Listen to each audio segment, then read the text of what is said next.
కేటీఆర్ కేసీఆర్ విమర్శించారు, వీళ్ళకి ఏం పని లేదు, పొద్దాక ఒక హిందుత్వ అని చెప్పేసి ముస్లింలను క్రిస్టియన్లను బెదిరించి బతుకుతున్నారు అని.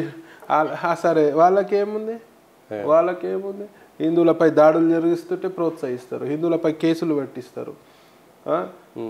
వాళ్ళు ఎంతసేపు ఎంఐఎం సంకనాకుంటా కూర్చున్నారు. వాళ్ళు ఏది చెప్తే అది ఓల్డ్ సిటీలో అది చూస్తే మరి పాకిస్తాన్ పోయిన ఫీలింగ్ వస్తుంది. వాళ్ళు ఏది చెప్తుంది, పోలీసు వాళ్ళు కూడా వాళ్ళు ఏది చెప్తుంది. మోడీ సర్కార్ ఉంది కదా, కొంచెం మార్చొచ్చు కదా, ఎంపీలు అంతా మీరే ఉన్నారు. మారుతాయి, ఇప్పుడు అన్ని ముందుంది సినిమా, డెఫినెట్గా మారుతాయి, అన్ని మారుతాయి.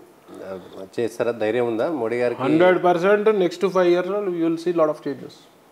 ఓల్డ్ సిటీలో కూడా ఎక్కడైనా చేంజెస్ అయితే. ఓల్డ్ సిటీ పబ్లిక్ ఆలోచన ఉండాలండి. నేను చిన్నప్పటి నుంచి ఓల్డ్ సిటీకి ఆనుకొని పెరిగిన. నేను చిన్నప్పుడు ఎట్లుండే యాకత్పుర అట్లనే ఉంది, నేను చిన్నప్పుడు ఎట్లుండే చార్మినార్ అట్లనే ఉంది. ఏం డెవలప్మెంట్ ఉంది? వాళ్ళకి బుద్ధి ఉండాలి. ఓల్డ్ సిటీలో వేసేవి ఎంఐఎం నా కొడుకులకు వేసేటోళ్ళకి బుద్ధి ఉండాలి. ఇవాళ న్యూ సిటీ వైపు చూడండి ఎంత డెవలప్మెంట్స్ ఉన్నాయి. ఇవాళ ఓల్డ్ సిటీ అదే 50 ఏళ్ళ నుంచి అట్లనే ఉన్నది. పబ్లిక్కి నేను చెప్తున్నా, మీరు ఎన్నుకోండి రా నాయన, ముస్లిం నాయకుడిని ఎన్నుకోండి, మీ నాయకుడిని ఎన్నుకోండి, ఎంఐఎంకి వేయకండి. ఓకే, ఎంబీటీ ఉన్నది వాళ్ళకి, లేదా ఏ పార్టీ నుంచి ఇచ్చినా వేయండి. అవే ఇరుకు గల్లీలో అవే, అది పరిస్థితి. బీజేపీలో ముస్లింలకు ఇచ్చి గెలిపించుకోవచ్చు కదా ఓల్డ్ సిటీలో. వేయాలి కదా, పబ్లిక్ వేయరు కదా. బీజేపీని ఒక ఈ బీఆర్ఎస్ కానీ కాంగ్రెస్ కానీ ఒక మతతత్వ పార్టీ కింద చూస్తుంది, తప్పది.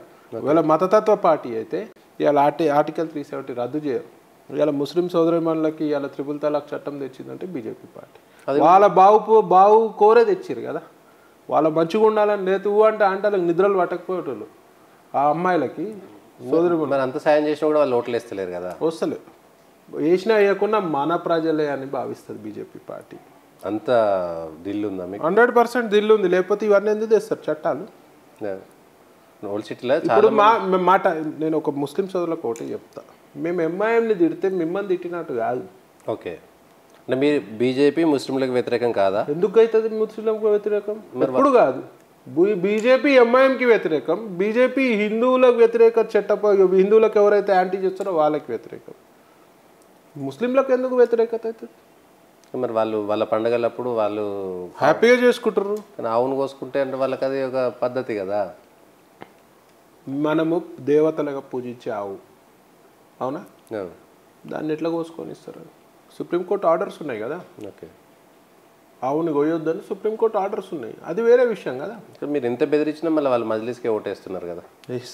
బెదిరిస్తలేము మేము. వాళ్ళ బతుకులే ఖరాబ్ చేసుకుంటారు. ఓకే, ఇవాళ మజ్లిస్ అనేది ఇవాళ చూసిరుగా, మన షేక్ అయినాయి 2-3 సీట్లలో భయపడ్డారు. మెజారిటీ తగ్గిందంటే రియలైజేషన్ వస్తుంది. నెక్స్ట్ 5 ఏళ్లలో మజ్లిస్ పరిస్థితి దారుణంగా ఉంటుంది. అంటే వాళ్ళ ప్రజల్లో కూడా రిలేషన్స్ 100% ధైర్యం చేస్తారు వాళ్ళు మజ్లిస్ వ్యతిరేకంగా పోవడానికి. ధైర్యం చేస్తారంటే మీరు అర్థమైంది, మీరే చెప్తారు గుండాయిజం చేస్తారు మజ్లిస్. ఇవాళ గుండాయిజం చేస్తారు మజ్లిస్ పార్టీ. ఓకే, ప్రజలు రియాక్ట్ అవుతారు, రియలైజ్ అవుతారు, ఏ రోజైనా ఎదురు తిరుగుతారు. ఇవాళ కేసీఆర్ ప్రభుత్వానికి ఎదురు తిరగాలి.